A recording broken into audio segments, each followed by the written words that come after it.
Salut, mă numesc Costel și bine ați venit pe canalul mathplus.md. Astăzi vom rezolva subiectul de la bacalaureat din anul 2024, profil real. După cum știți, examenul de bacalaureat este compus din 4 module. Avem modulul de algebră, unde avem 5 exerciții, apoi modulul de geometrie cu 3 probleme, analiza matematică și ultimul capitol este cel de combinatoric și teoria probabilităților și statistică matematică. Vom începe cu problema numărul 1 și vom lua subiectele în ordine. Deci vom începe cu capitolul de algebră și avem minus 5 pe 3 plus 16 pe 81 la puterea 0,25. Ok. O să separăm practic problema în două subprobleme. Observăm că minus 5 pe 3 nu este un număr care să pună probleme. În schimb, 16 pe 81 la puterea 0,25 este o problemă. Avem un număr la o putere care este o fracție sau un număr decimal.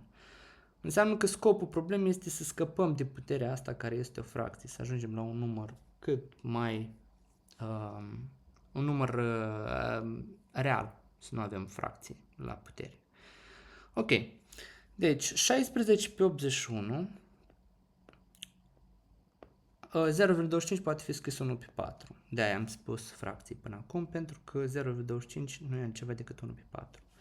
Bun, avem câteva proprietăți pe care le vom utiliza aici. Și anume, prima proprietate este asta. A la puterea B supra lui C la puterea B poate fi scris ca A supra lui C totul la puterea B. Deci dacă avem un număr la putere, o fracție la putere, în care numărătorul este la putere și numitorul este la aceeași putere, putem să scriem fracția și toată fracția respectivă la putere. Bun. De ce am adus în discuție acest fapt? Păi, 16 eu pot să scriu că nu e altceva decât 2 la puterea 4. Iar 81 e 3 la puterea 4. Dacă o să mulțim 2 de 4 ori, vom obține 2 ori 2, 4, 4 ori 2, 8, 8 ori 2, 16. Și 3 ori 3, 9, 9 ori 3, 27, 27 ori 3, 81, care e 3 la 4. Bun, avem și noi putem să scriem, deci totul la puterea 1 pe 4, nu pierdem 1 pe 4. Putem să scriem acum doar fracția și 4-urile astea să scoatem în afară. Dar pentru că avem un număr la o putere care se află la o altă putere, baza rămâne aceeași și exponenții se vor înmulți. Deci va fi 2 supra lui 3 la puterea 4 demulțit cu 1 pe 4. 4 cu 4 simplific și o să ne dea 2 supra lui 3. Bine. În continuare vom scrie minus 5 pe 3 plus, în loc de toată chestia asta, în loc de toată expresia aceasta, vom scrie 2 pe 3. Bun. Pentru cei care încă se încurcă cu numerele decimale, eu am să inversez scrierea, o să fie 2 pe 3 minus 5 pe 3. Adică am voie să scriu că A minus A plus B este egal cu B minus A. Exact la asta făceam referire.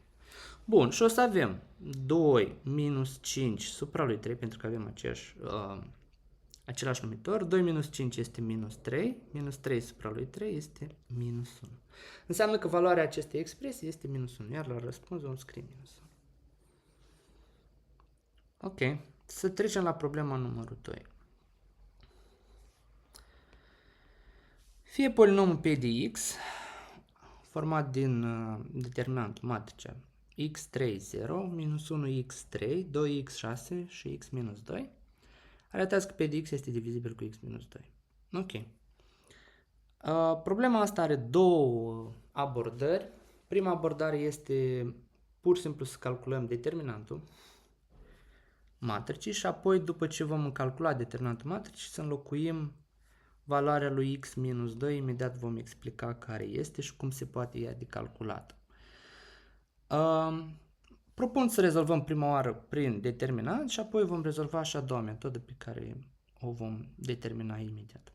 Deci, calculăm determinantul matricii, o să fie, o mulțim pe diagonală x ori x, x la a doua pe lângă x minus 2, minus 1 ori 6 ori 0 este 0 și 3 ori 3 ori 2x este 18x, deci plus 18x.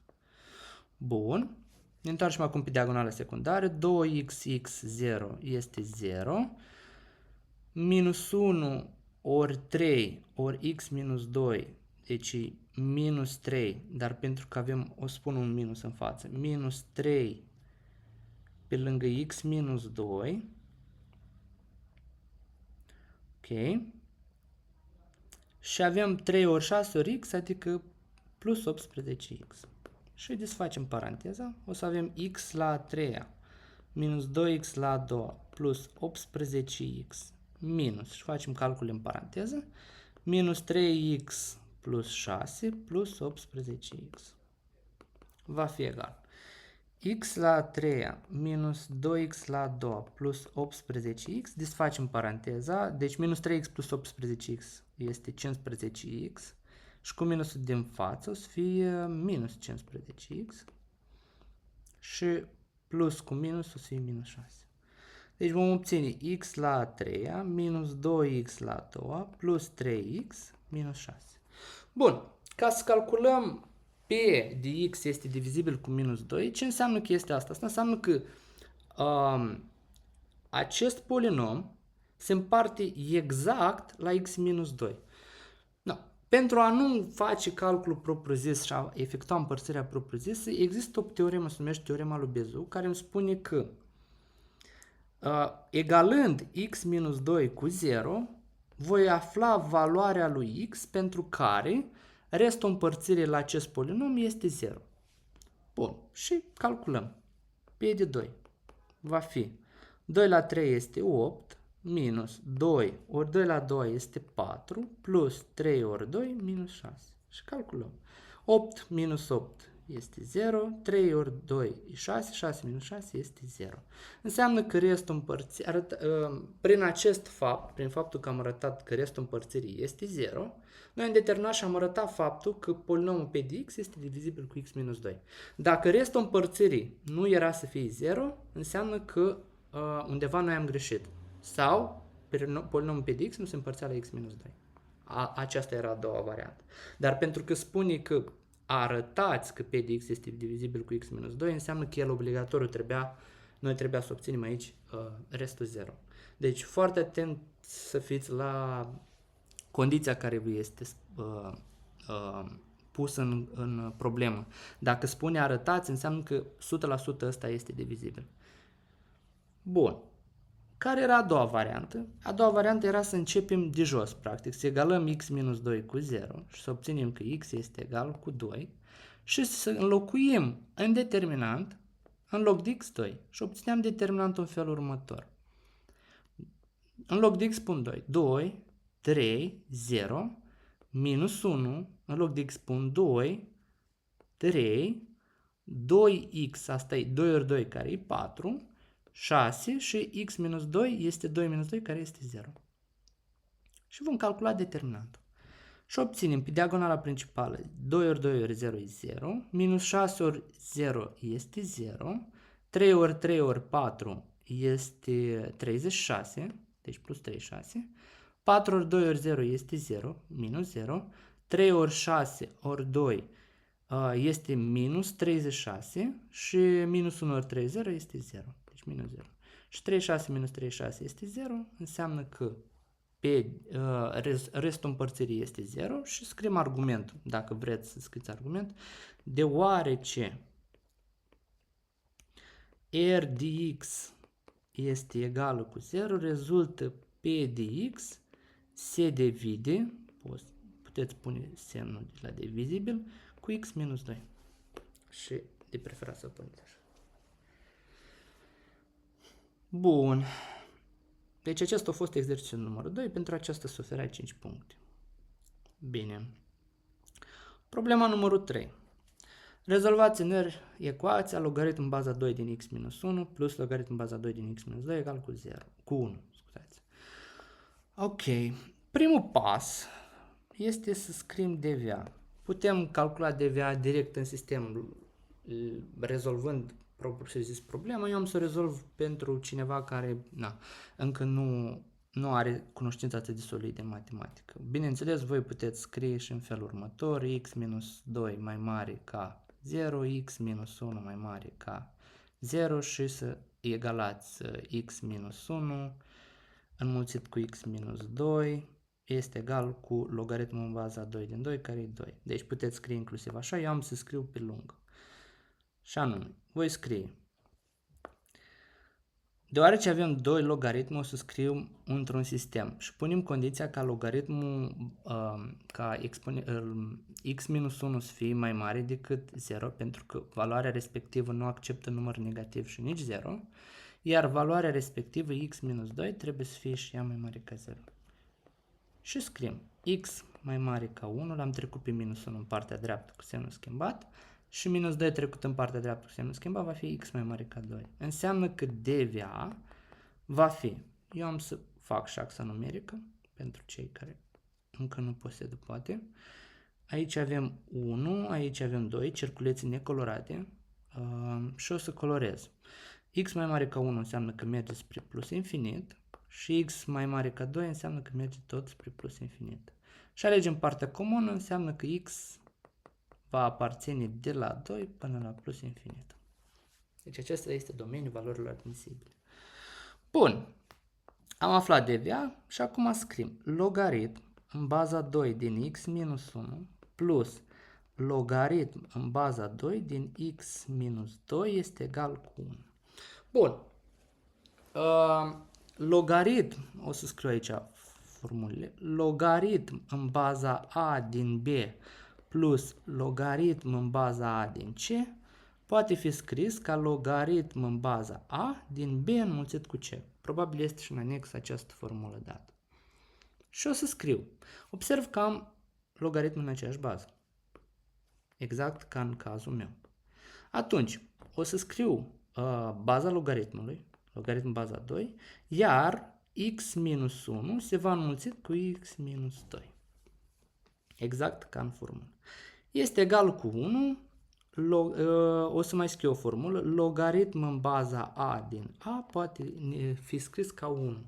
Adică în loc de 1, eu am să scriu logaritm, pentru că am logaritm în baza 2, eu scriu logaritm în baza 2 din 2.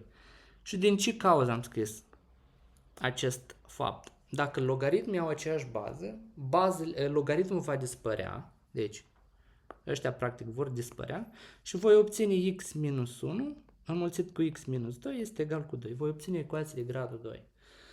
Ok, desfacem paranteza și o calculăm. Se obține x la a doua minus 2x minus x plus 2, o să trec și pe minus 2 aici, e egal cu 0. 2 cu minus 2 ne dă 0 și o să obține x la a doua minus 3x este egal cu 0. Bun. Observ că am x și aici și aici, o să o scot în fața parantezei și obține x pe lângă x minus 3 este egal cu 0. Și atunci, când două numere mulțite ne dau 0, când cel puțin 1 este 0, bineînțeles. Și atunci, voi avea că x poate fi 0 sau x minus 3 poate fi 0. Și atunci, x este egal cu 0 și x este egal cu 3. Ok, am ajuns aici, ne întoarcem aici la dva și fim foarte atenți la dva, că dva-ul aparține de la 2 la plus infinit. 0 nu aparține acestui interval. 0 este mai la stânga decât 2 pe axă, dar 3 în schimb aparține dva. Și atunci, răspuns, soluția va fi x egal cu 3. Și acesta este rezolvarea celui de-a treilea item. Determinați valorile reale a lui A, pentru care numărul complex nenul z egal cu a plus ai, a aparține mulțimii numerelor reale și e la 2 egal cu minus 1, este soluția ecuației z la 2 minus 6z plus m. Bun. Haideți să împărțim prima oară problema în subprobleme. Deci noi trebuie să calculăm valorile reale a lui A. Bun. Pentru care numărul complex nenul z egal cu a plus ai, și ăsta e un aspect foarte important, a plus z egal cu a plus ai este nenul. Ce înseamnă chestia asta? Asta înseamnă că nici partea reală, nici partea imaginară nu pot fi 0. Deci amândouă sunt diferite de 0. Asta înseamnă, dacă ne uităm în numărul nostru complex z, că A trebuie obligatoriu să fie diferit de 0. Bun. Este soluția ecuației z la 2 minus 6z plus m. Bun. Ce înseamnă că este soluție? Asta înseamnă că înlocuind în loc de z valoarea asta a plus ai, noi trebuie să-l aflăm pe a, pentru care noi o să obținem o egalitate. Egalitatea 0 egală cu 0. Asta înseamnă că z plus z egal cu a plus ai este soluția ecuației. Și primul pas o să facem, o să înlocuim în loc de z, în loc de z o să înlocuim a plus ai. Și o să avem a plus ai la a doua, minus 6 pe lângă a plus ai, plus m este egal cu 0. Și să facem paranteză, aici avem formula a plus b la a doua, o să fie a la a doua plus 2a ori ai, plus ai totul la puterea a doua, minus 6a, desfac paranteza, minus 6ai, plus m este egal cu 0. Vom desface paranteză și vom efectua calcule. Avem a la a doua plus 2a pătrat i, deci 2 ori a, 2a și 2a ori ai se primește 2a pătrat i. Plus a pătrat i nu e altceva decât a la a doua, i la a doua, dar i la 2 minus 1 o să fie minus a la a doua, minus 6a minus 6ai plus m este egal cu 0. Vom reduce termenii asemenea, a pătrat minus a pătrat e 0 și vom grupa termenii care îl conțin pe i și termenii liberi. Adică voi avea m minus 6a, deci termenii ăștia nu vor conține i, plus i, o scot în paranteză și am 2a pătrat minus 6a egal cu 0. Bun. Ce voi face mai departe?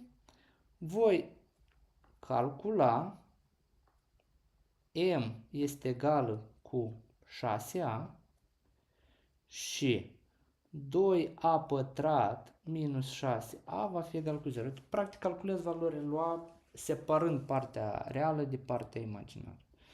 Bun, obțin, văd că am 2a și 2a aici, o scot în 2a în fața parantezei și o să obțin a minus 3 egal cu 0, cu condiția că m este egal cu 6. Ok, m este egal cu 6a, iar obțin aici a este egal cu 0 și a este egal cu 3. Și acum înlocuiesc, dar observ din condiția mea inițială că a este diferit de 0. Deci a este diferit de 0. Deci nu poate fi soluție. Nu-i soluție. Pentru că a trebuie să fie diferit de 0. Înseamnă că a poate fi numai 3. Și înlocuiesc în loc de a în prima ecuație 3 și obțin că 6 de înmulțit cu 3 este egal cu 18, înseamnă că pentru m egal cu 18 voi obține că a plus ai, de fapt noi deja știm numărul 3 plus 3i este z, este soluție. Și haideți să verificăm, la bacalaureat nu trebuie să faci lucrul ăsta, dar să verificăm propriu zis că așa este. Și o să am că 3 plus 3i la puterea a doua minus 6 de mulțit cu 3 plus 3i plus 18, teoretic nu ar trebui să ne dea 0. Haideți să verificăm că așa este. Avem 3 la 2, 9, 3 ori 3 e 9, 9 ori 2, 18i, 3 la 2 e minus 9. Minus 6 ori 3 este minus 18. Minus 6 ori 3 minus 18i plus 18. Și haideți să verificăm dacă ne dă 0. Minus 18 plus 18 0. 9 minus 9 0. 18 minus 18 0. 0 egal cu 0 este adevărat. Înseamnă că, într-adevăr, pentru m egal cu 18 se obține se obține că numărul complex de nul z este soluția ecuației. Ok. Deci aceasta este rezolvarea. Am dedus din start, nu a fost necesar să deducem mai târziu, am dedus din start că A trebuie să fie diferit 0. Mai există o metodă de a rezolva problema, o să o șterg și o să o arăt imediat. Metoda a doua era de calcula propriu-zis determinantul și se obținea 36 minus 4m și de calculat propriu-zis Z1 și Z2. Z1 se obținea minus minus 6 o să fie 6 minus radical din 36 minus 4m supra lui 2 și asta se obține 3 minus, împărțim partea reală la partea reală, adică 6 la 2 se obține 3 minus radical din 36 minus 4m supra lui 2. Observăm că nu am obținut forma exactă de aici. Înseamnă că trebuie să-l calculăm și pe Z2. Se obține 6 plus radical din 36 minus 4m supra lui 2. Și se obține 3 plus radical din 36 minus 4m pe 2. Ok, observăm că numărul nostru A l-am obținut 3. Vedeți din această egalitate. Bun, ce ar trebui noi acum să determinăm?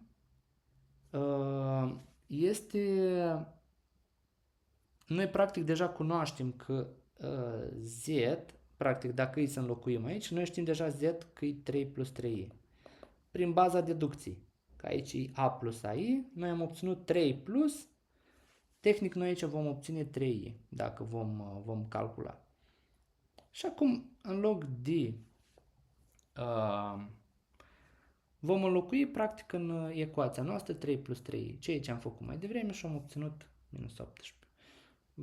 Am arătat mai devreme, nu cred că este necesar. Dar aceasta era a doua metodă de rezolvare, propriu-zis. Ceea ce se mai putea, dacă nu îți dădeai seama, puteai să iei radical din 36 minus 4m pe 2 este egal cu 3i. Din nou, Z este egal cu 3 plus 3. Noi am dedus numărul A de aici. Ok. Și ridicai la puterea a doua, se obținea 36 minus 4m supra lui 2. Supra lui 4, scuze. Este egal cu 9 la a doua minus 9. Înmulțim pe diagonală, se obține minus 4m plus 36 este egal cu minus 36. Minus 4m va fi egal minus 36 ori minus 36 este minus 72 și m se obține 72 împărțit la 4, asta e 1, 18. Deci, încă o metodă, 3 metode de a rezolva propriu-zis problema. Ok, să continuăm cu următoarea problemă. Problema numărul 5.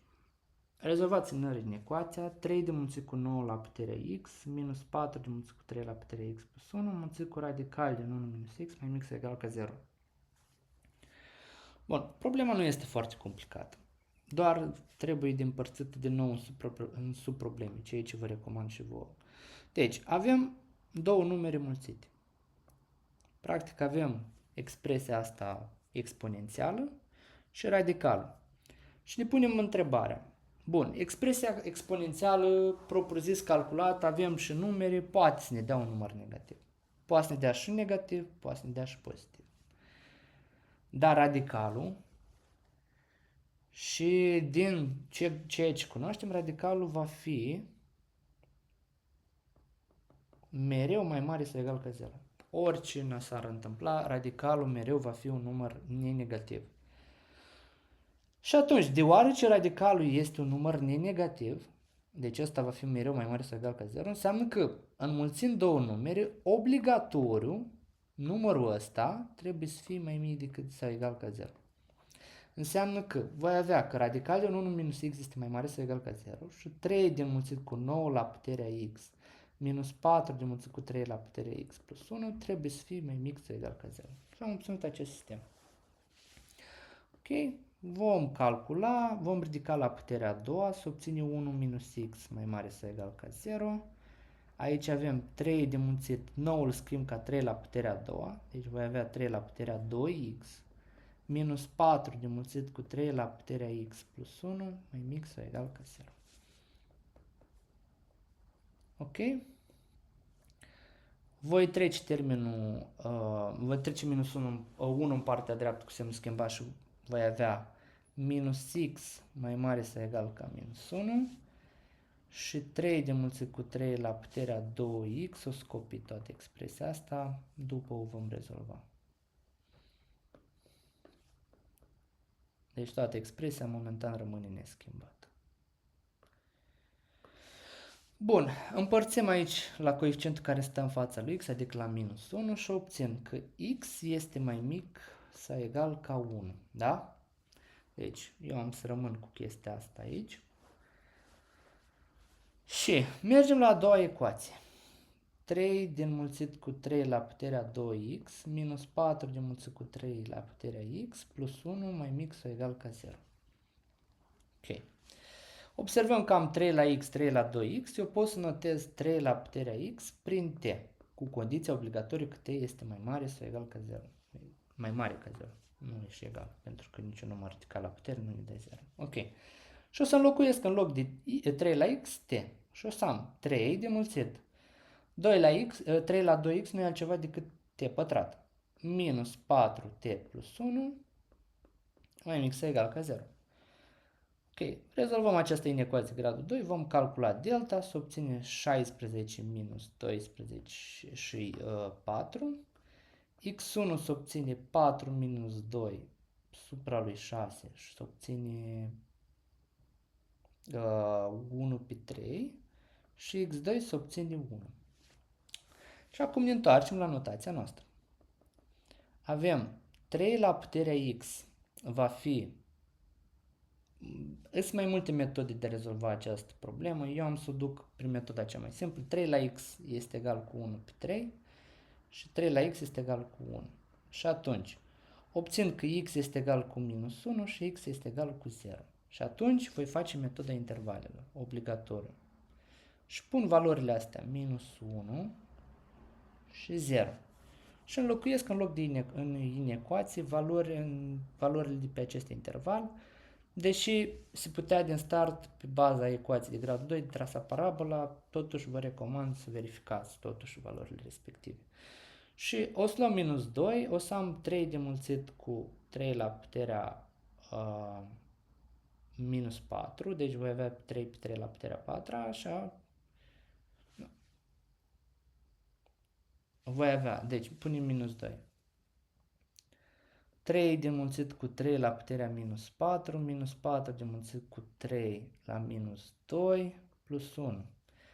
Deci 3 supra lui 3 la puterea a 4, minus 4 pe 3 la puterea a 2 plus 1. Nu, astea sunt numere decimale, evident o să ne dea mai mare decât 1.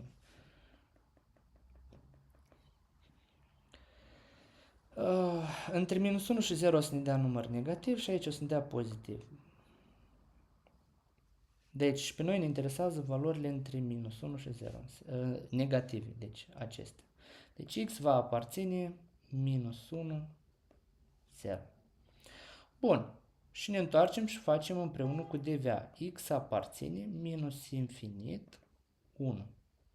Înseamnă că soluția va fi de la minus 1 la 0, dar, și fiți foarte atenți, mai avem și un 1, în reuniune cu 1. Pentru că pentru x egal cu 1 obținem inclusiv 0. Deci dacă eu să înlocuiesc aici 1, o să obțin 0. Și acesta este răspunsul. Vom continua cu problema numărul 6, problema de geometrie. Punctele ABC aparțin unui cerc, iar punctul D aparține treptei AB. Astfel încât punctul B aparține AD și măsura unghiului CBD, deci unghiul ăsta este de 100 de grade. Aflați măsura în grade a unghiului arcului mic AC. Deci noi trebuie să aflăm măsura acestui arc. Ok. Dacă îi se duc prelungirea, acest unghi va fi un unghi alungit. Și noi știm că unghiul alungit are 180 de grade. Înseamnă că măsura unghiului ABC va fi egal cu 180 de grade minus 100 de grade. Și va fi egal cu 80 de grade. Deci măsura unghiului acesta este 80 de grade. Și atunci ne punem problema. Unghiul ABC, ce fel de unghi este? Este unghi înscris în cerc. Și conform proprietății unghiului înscris în cerc, măsura unghiului înscris în cerc, ABC, este o jumătate din măsura arcului pe care el se sprijină. Și mă uit, el se sprijină fix pe arcul AC. Înseamnă că măsura arcului AC va fi de 2 ori cât măsura unghiului ABC. Și va fi egal cu 2 înmulțit cu 80 de grade și va fi egal cu 160 de grade. Vom continua cu problema următoare. În triunghiul isoscel ABC, cu baza BC, bisectoarea BD determină pe latura AC segmentele proporționale AD 8 cm și DC 12 cm. Determinați înălțimea triunghiului ABC corespunzătoare laturii BC. Bun, deci noi trebuie să aflăm această înălțime. Hai să ducem mai bine, așa. Și noi trebuie să-l aflăm pe AK. Bine.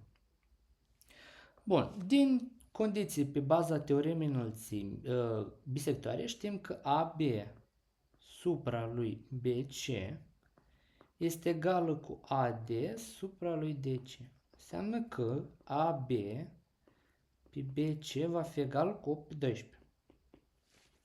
Se poate simplifica prin 4 și asta nu e altceva decât 2 pe 3. Înseamnă că AB va fi egal cu 2x, iar BC va fi egal cu 3x. Bun, ce mai cunoaștem? Știm că triunghiul este isoscel. Și înseamnă, deoarece baza este BC, înseamnă că AB, o să scriu aici, AB este egală cu AC. Și este egală cu 20 cm. Bun, ne întoarcem aici, știm că 2x este egal cu 20, înseamnă că x este egal cu 10 cm. Și atunci BC va fi egal cu 3 ori 10 și este egal cu 30 de centimetri.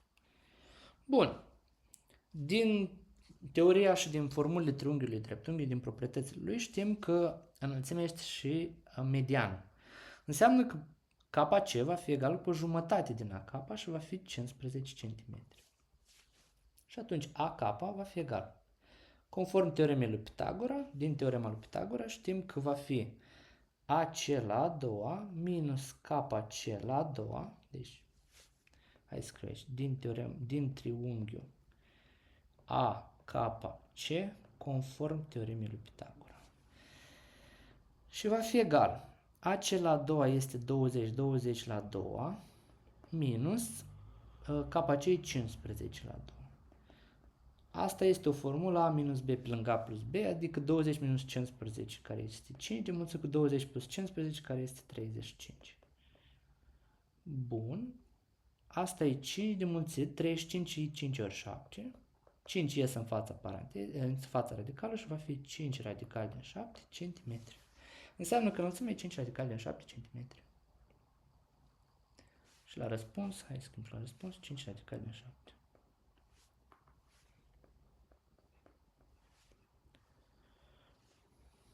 În regulă. Să continuăm cu problema numărul 8, problema de geometrie în spațiu. Baza piramidei VABCD este trapezul isoscel ABCD. Deci avem un trapez isoscel în bază, în care baza mică este de 6 cm. Haideți să desenăm trapezul. Ok. Baza mică e de 6 cm. Asta e de 6. Hai să notăm cum e notat și în problema ADCB. Okay. Laturile congruente sunt de radical din 2. Deci asta e radical din 2. Asta este radical din 2. Iar unghiile de la baza mare sunt de 45 de grade. Și ăsta e de 45 de grade. Determinați lungimea înălțimii piramidei dacă se cunoaște că toate muchile laterale sunt de 13 cm. Înseamnă că asta e 13, asta e 13, toate sunt de 13 cm. Bine.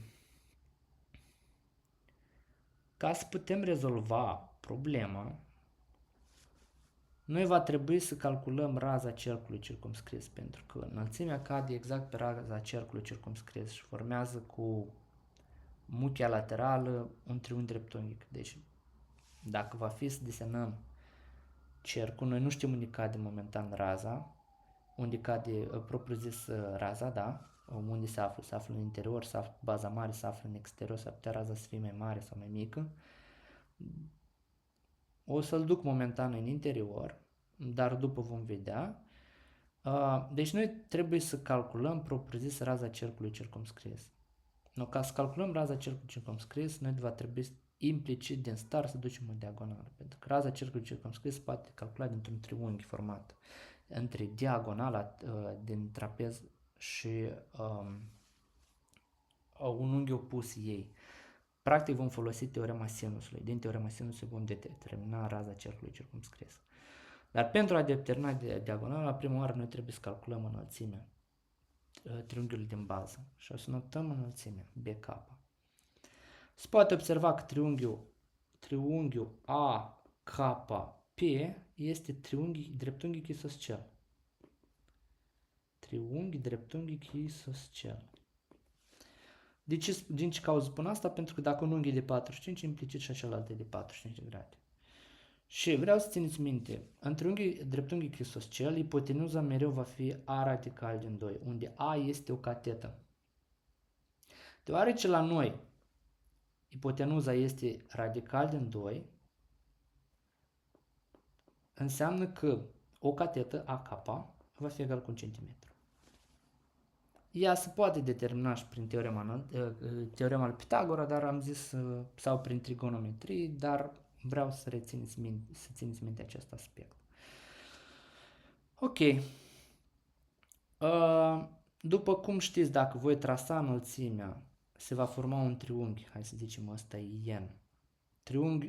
Patrulaterul PK-NC va fi un dreptunghi, iar KN va fi 6 cm și NB este egal cu AK și 1. Bun, pentru a calcula diagonala PP, voi merge din triunghiul PKB și voi afla, conform teoremei lui Pitagora, voi afla PP.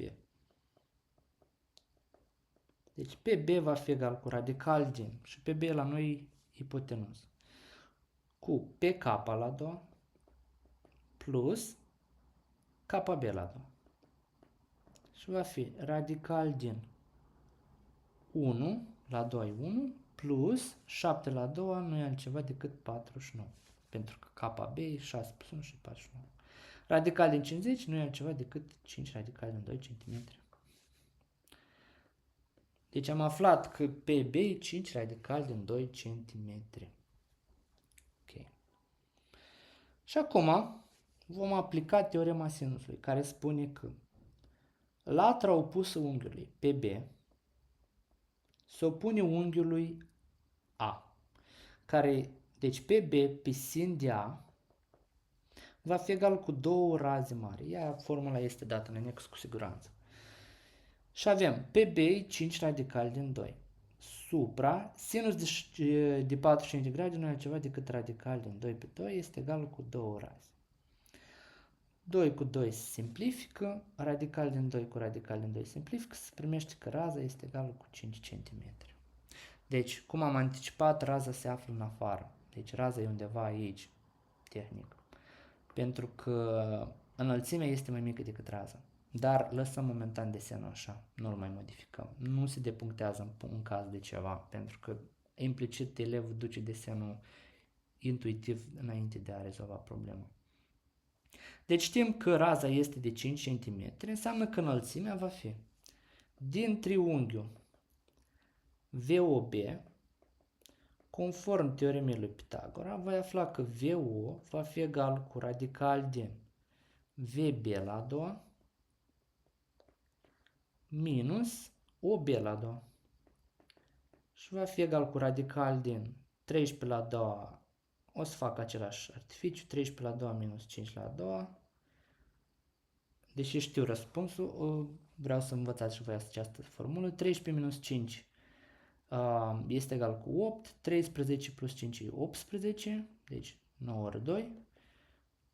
Radical din 9 este 3, radical din 16 este 4, se obține 12 cm. Înseamnă că înălțimea este 12 cm și vom scrie asta la răspuns. 12 cm. Și am încheiat și acest capitol, acest modul de geometrie. Vom merge la analiză matematică, care a fost cel mai greu modul în cadrul examenului de bacalaureat de anul acesta. Și aveam problema numărul 9 cu paritatea funcției. Voi aduce aminte pe scurt niște elemente legate de paritatea funcției. Dacă f de minus x este egal cu minus f de x, funcția se va numi impară. Dacă f de minus x este egal cu f de x, funcția este pară. Și în caz contrar, dacă nu e pară, nu e nici pară, nici impară. Bun, avem minus x la 3 plus 1 pe x. Eu știu că e posibil și analitic de făcut chestia asta. Din start, funcția de gradul 3 este o funcție impară. Și funcția de gradul 1 tot e impară. Înseamnă că funcția asta va fi impară. Dar, pentru cei care încă poate nu posedă anumite cunoștințe, vom face lucrurile pe lung. Adică f de minus x este egal cu minus, aici sper că n-am, nu e minus, e x la 3, ok. Deci am minus x totul la puterea a 3 plus 1 pe minus x. Bun, minus x la puterea a 3 nu e altceva decât minus x la puterea a 3. Minus ies în față, 1 pe x. Ok. Și acum noi trebuie să determinăm dacă ea este pară sau impară. O să scot un minus în față, să vedem ce se întâmplă. Minus x la 3 împărțit la x la 3 se obține x la 3. Minus 1 pe x împărțit la minus 1 se obține plus 1 pe x. Și observ că eu am ajuns exact la funcția mea inițială. Adică am obținut că f de minus x este minus f de x. Am un minus în față. Și atunci, în concluzie, funcția este impară.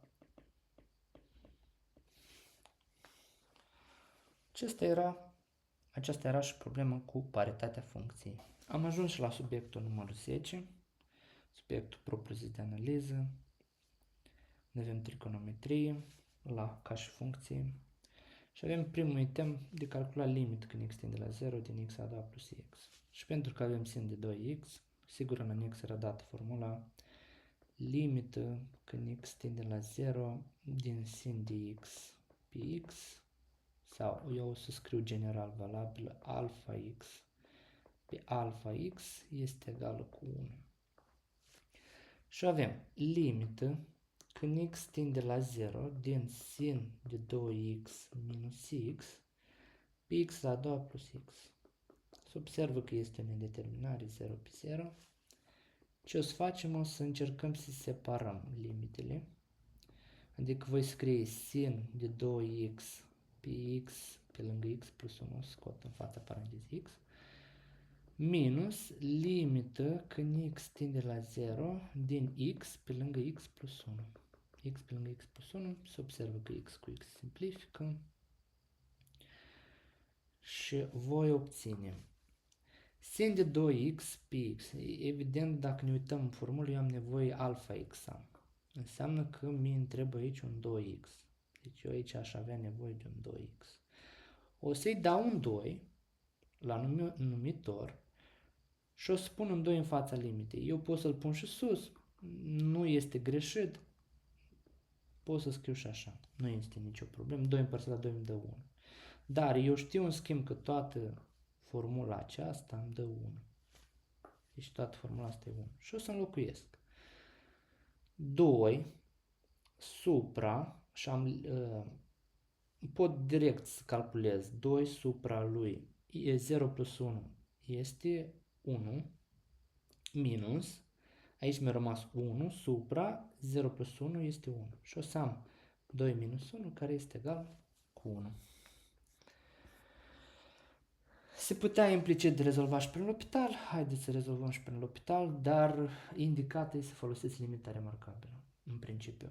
Indicat este să folosiți această limită remarcabilă, să o rețineți. Alpha x pe alpha x cu limită este 1 în sinus, bineînțeles. Bun, haideți să o rezolvăm și cu L'Hopital. Avem limită când x tinde la 0 din sin de 2x minus x supra lui x la a doua plus x. Derivăm sus, derivăm, să obținem 0 pe 0, bineînțeles, derivăm sus. Sinus, prima oară se derivează 2x-ul, deci va fi 2. Sinus derivat e cos 2x minus 1 supra x la a doua plus x derivat e 2x plus 1. Și avem limita, am uitat de limită. Hai să cobor jos, să scriu limita. Limită când x tinde la 0. Bun. Cosinus de 0 este 1. Conform tabelului trigonometric sau cercul trigonometric. Dacă va fi să fac cercul trigonometric, haideți să-l facem totuși. OX este axa cosinus, OY axa sinus. Ne aflăm în cadran. În punctul acesta se vede că x este egal cu 1. Înseamnă că voi avea 2 înmulțit cu 1 este 2 minus 1 supra lui 1 și o să fie egal cu 1. Deci se putea inclusiv prin L'Hopital, dar la nota 10 este de preferat să folosiți limita remarcabilă. Ok, continuăm. Determinați primitiva f a funcției f, grafic care trece prin originea sistemului de axe. Ok, deci trebuie să calculăm o primitivă a funcției f. Deci avem de calculat integrală din sin de 2x minus x dx. Ok. Se poate de integrat și ca 2 sin x cos x, se admite. Eu am să derivez ca sin de 2x minus x, o să notez 2x prin t. Derivăm, va fi o doime, 2 dx, scuzați, 2 dx este egal cu dt și dx va fi egal cu dt pe 2. Și atunci voi avea integrală din sin de t min înmulțit cu dt pe 2 minus integrală din x dx. Am separat integralele. Ok. Ce se obține aici? O doime poate ieși în față, dar nu-l mai scot în față. O integrală din sin de t, mergem să ne uităm în tabelul de integrale, e minus cos de t. Deci o scriu în loc de sin minus cos. Și voi avea minus cos de t supra lui 2 minus x pătrat pe 2. Și înlocuiesc acum în loc de x 2x, deci voi avea minus cos de 2x pe 2 minus x pătrat pe 2 plus c, bineînțeles. Și acum, dacă treci prin origine, înseamnă că f în 0 va fi egal cu 0. Deci el trece chiar prin punctul coordonate 0, 0. Și înlocuim. Să am minus cos de 0 pe 2 minus 0 plus c egal cu 0. Okay. Am zis cosinus în 0 este 1, deci va fi minus 1 pe 2. Minus 1 pe 2 plus c egal cu 0, c va fi egal cu 1 pe 2. Și atunci f mare de x va fi, scriem, minus cos de 2x pe 2 minus x pătrat pe 2 plus 1 pe 2. Și aceasta este primitiva funcției f. Și punctul C. Determinați extremele globale ale funcției f pe intervalul minus pi pe 2, 0. Bun, pentru a determina extremele globale vom calcula în primă fază valoarea funcției pe capetele intervalului, adică pe minus pi pe 2 și 0. Și prima oară vom calcula f de minus pi pe 2. Și va fi sin din 2, înmulțit cu minus pi pe 2, minus pi pe 2, deci va fi plus pi pe 2. Ok, avem sinus de minus pi. Sinusul în minus pi e în 180 de grade și sinusul acolo este 0. Deci va fi egal cu pi pe 2. 0 plus pi pe 2 va fi egal cu pi pe 2. Mergem mai departe. Calculăm f în 0. Și va fi sin de 2 de mulțit cu 0 minus 0. Sinus în 0 este 0, 0 minus 0 e 0. Bun. Mergem la următorul pas. Pentru a determina extremele globale, bineînțeles trebuie determinat dacă nu avem și un extrem local pe aceste intervale, așa că vom calcula derivata funcției. Și o egalăm cu 0 după, dar mai întâi calculăm derivata funcției. Sin de 2x derivat. Asta am calculat mai devreme, am obținut 2 cos de 2x minus 1. Că x derivat e 1. Și egalăm cu 0. 2 cos de 2x este egal cu 0, l-am dus pe minus 1 în partea dreaptă și am obținut 0.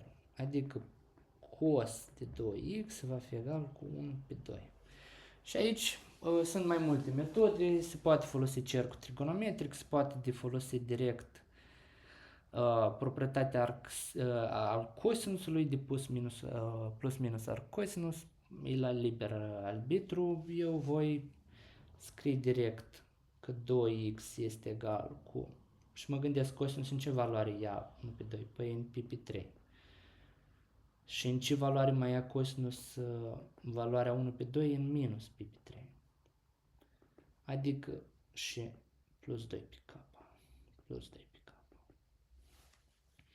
Înseamnă că x va fi egal cu pi pe 6 plus pi k. Și x2 va fi egal cu minus pi pe 6 plus pi k. Bun, mie îmi trebuie pe intervalul minus pi pe 2, 0. Minus pi pe 2, 0 e cadranul 4. În cadranul 4 se află numai minus pi pe 6. Înseamnă că x este egal cu minus pi pe 6. Și voi calcula valoarea funcției în minus pi pe 6. Și va fi sinus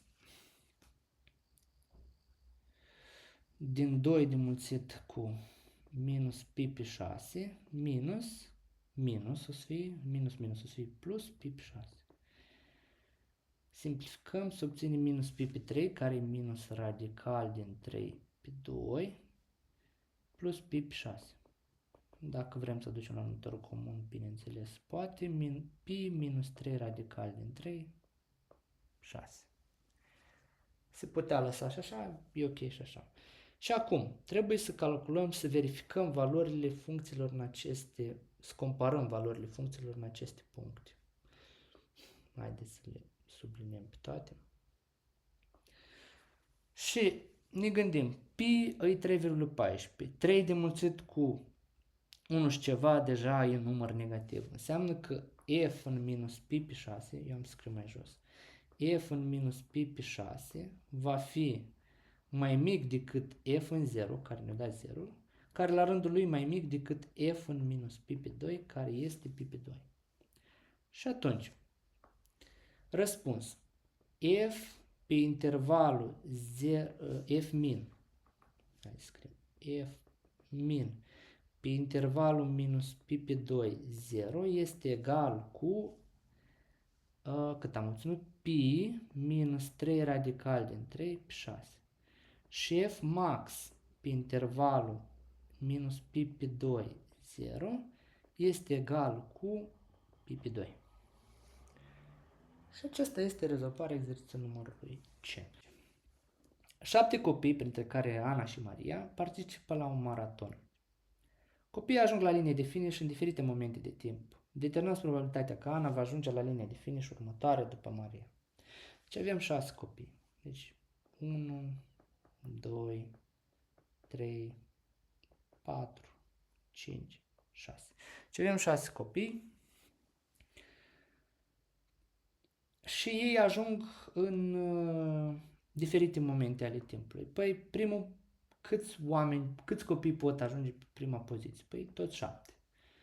Bun. Deci dacă deja avem pe prima poziție 7, înseamnă că pe poziția a doua vor rămâne doar 6. Pentru că unul deja îi pe prima poziție. Și tot așa va fi 5, 4, 3, 2, 1, 2, 3, 4, 5, 6. Îs 7. Am uitat să pun 7. Și 1. Înseamnă că numerele astea se vor înmulți. Și va fi, probabilitatea este MPN, înseamnă că numărul de cazuri totale va fi 7 factorial. Acum, trebuie să calculăm numărul de cazuri favorabile pentru ca Ana și Maria să ajungă una după alta, da? Deci Ana va ajunge după Maria. Înseamnă că s-ar putea ca prima să fie Maria și a doua Ana. S-ar putea ca a doua să fie Maria și a treia Ana. A treia să fie Maria și a patra Ana. A patra să fie Maria și a cincea Ana. A cincea Maria și a șasea Ana. Și ultimul caz posibil e ca Maria să fie a șasea și Ana să fie ultima. Și avem câte cazuri? 1, 2, 3, 4, 5, 6 cazuri. Deci avem 6 cazuri, dar, foarte, foarte mare atenție, restul de copii, adică 1, 2, 3, 4, 5, se pot permuta. Adică s-ar putea ca al treilea să ajungă 5 copii, pe a patrulea rămân doar 4, 3, 2 și 1. Deci va fi 5 de mulțit cu 4, mulțit cu 3, de mulțit cu 2 și cu 1, astea nu e altceva decât 5 factorial. Deci, ultimii copii, noi am pus condiția ca Ana și Maria să ajungă una după alta, dar ultimii copii se pot permuta. Adică ceilalți 5 să ajungă pe poziția a treia, 4, 3, 2 și 1. Exact așa cum am dedus. Și atunci probabilitatea să fie 6 ori 5 factorial, care nu e altceva decât 6 factorial, 7 factorial și probabilitatea e 1 pe 7. Și ultima problemă, suma coeficienților binomiale ai termenului al doilea și penultimului termen ai dezvoltării la putere este egal cu 40. Determinați termenul care nu-l conține pe x. Ce înseamnă că nu-l conține pe x? Înseamnă că x se află la putere 0, pentru că x la putere 0 ne dă 1. Ok. Deci suma coeficienților a termenului al doilea. Termenul al doilea are combinări din n luate câte 1. Da? Deci t de k plus 1 este combinări din n luate câte k. Și restul termenului care momentan nu ne interesează. Deci, noi avem T2. Înseamnă că va fi combinări din n luate câte 1 plus penultimul termen e exact în oglindă. Va fi combinări din n luate câte 1. Pentru că termenul al doilea e în oglindă cu termenul penultimul termen. Și va fi egal cu 40. Combinări din n luate câte 1 nu e altceva decât n plus n este egal cu 40. Înseamnă că 2n este egal cu 40 și n va fi egal cu 20. Înseamnă că x minus 6 plus 1 pe radical de ordine 3 din x la doua se ridică totul la puterea 20. Bun, noi acum trebuie să calculăm termenul care nu conține pe x. Asta înseamnă că t de k plus 1 va fi egal cu combinări din 20 luate câte k, nu știm cât e k, noi trebuie să aflăm termenul respectiv, x la puterea 6 la puterea n minus k, adică 20 minus k, de înmulțit cu x la puterea minus 2 pe 3, x la radical de ordine 1 pe radical de ordine 3 din x la 2 e minus 2 pe 3, x la minus 2 pe 3. Totul la puterea k trebuie să ne dea x la puterea 0. Deci toată chestia asta, hai să nu scriem aici pentru că este greșit, adică tot coeficientul acesta trebuie să ne dea x la 0, adică x la puterea 120 minus 6k înmulțit cu x la puterea minus 2k pe 3 trebuie să ne dea x la 0. Și atunci vom obține că 120 minus 6k minus 2k pe 3 trebuie să ne dea 0. O să mulțesc totul la 3 ca să scăpăm de fracție, să obține 360 minus 18k minus 2k e egal cu 0. Să obținem minus 20k e minus 3, este egal cu minus 360. Împărțim totul la minus 20, să obține k este egal cu 18. Înseamnă că termenul al 19-lea, pentru că e k plus 1, va fi egal va fi x la 0. Înseamnă că vom avea combinări din 20 luate câte 18, x la 0.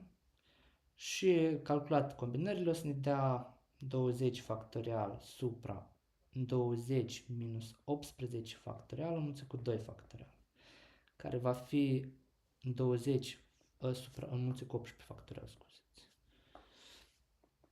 care va fi 20 factorial pe 18 factorial pe 2 factorial, 18 factorial este în față și vom avea 19 înmulțit cu 20 pe 18 factorial înmulțit cu 2, 2 cu 20 simplific și va fi egal cu 190.